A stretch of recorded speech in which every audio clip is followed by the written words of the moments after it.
Hey everybody, Nerd Transformed here again, and today I'm reviewing the Transformer Cybertron Scout Class Armorhide.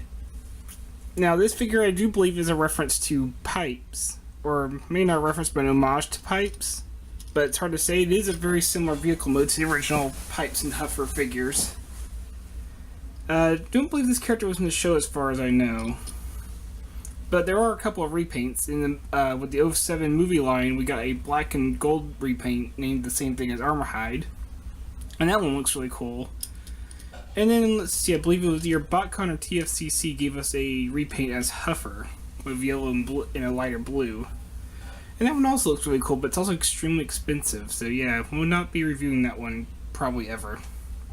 We'll probably try to get a hold of that movie repaint. That one looks really cool. So here we have Armorhide in his vehicle mode, and it looks very nice. This is back when we actually had a budget for these figures. He is a semi-truck, of course, and he does have this weird crane even though he's a semi-truck. It's just a way for it to store his weapon, but I guess you could say he's a towing truck instead. But remove that, and you have your normal semi-truck kind of vehicle going on here. Paint-wise, he's got a lot of nice paint. He's got some silver stripes on top. The windows are painted a nice light crystal blue. Some red right here for a marking. The headlights are actually painted, which is a rarity even today. Get a little bit of blue on the top and some yellow ones down below. Get a silver stripe going alongside with these windows painted as well as the hubcaps being painted a nice silver, which is an extreme rarity these days to get that kind of thing. Nothing along the back, unfortunately, except for the hands kind of just sitting there. But it is a Scout class, that's forgivable. And his crane is also his gun, which has got a red little missile tip, but there's no actual missile in it. And some red along the top as well as an Autobot logo, which is pretty nice. And it does peg back in using the little square there. And it looks pretty good. I don't think you can get him to hold it pointing back. You can also peg it in backwards like that if you want him to have like a weapon for him to shoot from behind, but mainly it's meant to be like this with, as a little crane. And the little hook does work. So you actually open and close the little hook for him to maybe hang a string from or something. Yeah, it's a pretty nice little vehicle mode. Let's see. He does roll really well, which is getting rarer and rarer these days for really rolling vehicles. For size comparison, here he is next to Combined Wars Legends Huffer, and as a Scout class from Cybertron, he is bigger than a Legends class, so it also hides stuff a lot better. No feet sticking out or anything. Although he does have the hands sticking out the back, so pick your poison here, you know. But yeah, this is a pretty nice little vehicle. Now, it does have a gimmick, which, since it's Transformer Cybertron, involves the Cyber Planet Key, which can actually be stored on the crane while in vehicle mode, so this is one of the few figures where you can actually store the Cyber Key, which is pretty nice. And of course, there is a little divot here where you can actually put in the Cyber Planet Key, and the gimmick comes here at the grill. So, let's just go ahead and line it up. The spring can be a little tight. There we go. And what that'll do is fold down the grill and it'll actually pop out these missiles. These missiles aren't normally sticking out. As if we pull it back out and hold the grill out, nothing really locks in the grill, just kind of hold it down. We can see the missiles are there. But when you put in the planet key, not only does it hold the grill down, but it also pops out the missiles. Which is pretty nice. It makes him look very good for kind of an attack mode for his vehicle. Oh, his back's coming apart there. But that gives him kind of an attack mode for his vehicle, which looks pretty cool. He can still roll around fairly well even with his grill hanging down like that. So that's really cool. I really like that gimmick. Plus it's not intrusive items we'll see into robot mode. So to transform him, it's pretty simple, but still very fun transformation. Come to the back here, go and split these and they'll come around on double hinges. And you're going to rotate these to make his arms. Bring them on down. Come to the top of the cab here. Go ahead and just split it off at the windows. Bring it on down on these hinges. Now form his hips. Rotate those down. Bring the windows up to give him his knees. Come to the back here. Flip these around to give him his little feet. Split the legs, and we're not actually done yet, as these actually move on their little knee struts to give his legs a bit more separation. Just gonna slide those like that, and now you have some actual space between his legs. And finally, we're gonna come to the top here, bring the head up, and flip it around. And there you have Armorhide in his robot mode. Now that we have him in robot mode, let's go get comparisons out of the way. Here he is next to Legends Huffer again. And you see he is a bit taller, about a half a head taller than Huffer here. So he's not too much taller, but he's a lot bulkier. He's much wider. And this is what we would get for about $8 back in the Cybertron era, and this is what we get now for $10, $12 now, so... yeah, quality and standards have gone down a bit. But, you know, it also makes Huffer look like he has a really tiny head next to him. But, you know, that's for Huffer to deal with. So yeah, I think Armorhide has a really cool looking robot mode. It is using most of the truck parts, but it also kind of works because he doesn't have any kibble, even with the gimmick, which does give him a big box chest, but it doesn't look bad proportionally either. He has very odd proportions, but it kind of reminds me of Bulkhead in a way.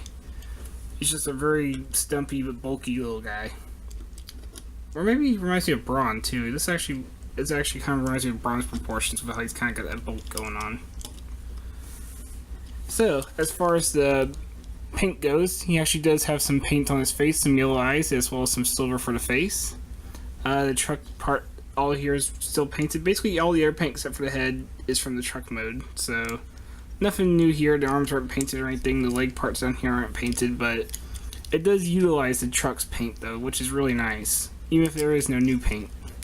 One thing I really don't like about his robot mode is that his arms here don't really lock in, and they don't flop out very easy, but his ratchet doesn't work the best. It's got like weird, like small ratchet shoulders. But the only thing I really don't like is that these don't really snap in or connect, and they don't peg into the wheel or anything, put a little tab down here. Granted, they aren't loose, but if they were, his arms would be a little floppy. His gimmick does still work, so once again, take the Cyberplanet key. So we're going to flip. It's actually meant to go this way, I think, but I think it can go either way. So once again, just take it, peg it into his back, and there you go. You once again have his attack mode, which still works here. I mean, that looks like a pretty fearsome attack. 8 missiles right out of his chest. The only thing is, if you want him displayed like this, you have to leave the Cyberplanet key in, because if you take it out, the grill falls back down. So, yeah, if you want to display him in this attack mode, you're stuck with the planet key sticking out of his back. Plus, you also have this sticking out in front of him, too, so... but he looks fine without it. And, of course, he's still unweaponized without that. You can still give him his gun here, with a little hook on it. Nice little missile launcher. And of course, you can still display the key on that gun if you want. Gives you a different place to store it if you need to. Don't know if very few other transporters actually allow you to store it. Another one that comes to mind is Cybertron Snarl. And as far as articulation goes, he does have a ball-jointed head, which can go all around because mine's a little loose, but you know, you can rotate it all the way around. He can look up. Can look down slightly, but mainly looking up. I mean, he's a small guy, so that kind of makes sense. Do get a rotation at shoulder. Only goes outward that far. Any further, it pops off the ratchet. So, not much, but enough you can kind of work with it. Do get a ball joint at the elbow. So, all good there. No waist, unfortunately, but you do get ball jointed hips. And you do get knee. And you technically say you get ankle because you can bend the feet back a little bit, but there's not too much you can do with it, but you can get his feet flat at least if he's doing like a step forward, and his head joint's a little loose, and that thing's probably about ready to pop off. Well, it's not coming off, it's just loose. That's kind of odd. I've never had a joint that's like loose but it won't pop off. It's weird. Might have to put some nail polish on that later. Clear nail polish.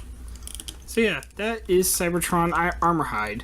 Not the best of the Scout class, but still a really nice one. I do recommend everybody who likes the Cybertron Scouts, try to get at least one version of this, where it's the movie version or this guy, or if you want to go for the Huffer, go ahead. I think he's a very nice Transformer. Is he the best? No, his articulation's not the greatest. His gimmick can be a little intrusive if you want it displayed and such. Plus, it does give him this weird boxy figure. And I do wish he had a little bit more paint, say, on the arms or something, just to make him stand out. But as far as overall fun factor, I think he's a great figure. There's a lot of stuff you can do with him. He's got a lot. I really do think the gimmick's kind of fun and cool. especially for kids. And if you don't like the gimmick, it's not really that it's not too intrusive. Not to the point that I feel like it would ruin the figure. The articulation could do a little bit more. I could use a waist swivel of some kind. I could use some more arm articulation here. But other than that, he's a great little figure. He's just a lot of fun. I really like his vehicle mode. I really like how he handles his vehicle stuff, considering he doesn't have any kibble pretty much. All he has for kibble are like the wheels and the arms. That's basically it for kibble. So I think he's a great little figure who does a lot of good stuff. Just a couple small flaws. So, this has been Nerdy Transformed. I hope you enjoyed this review, and I hope you have a good day. Take care.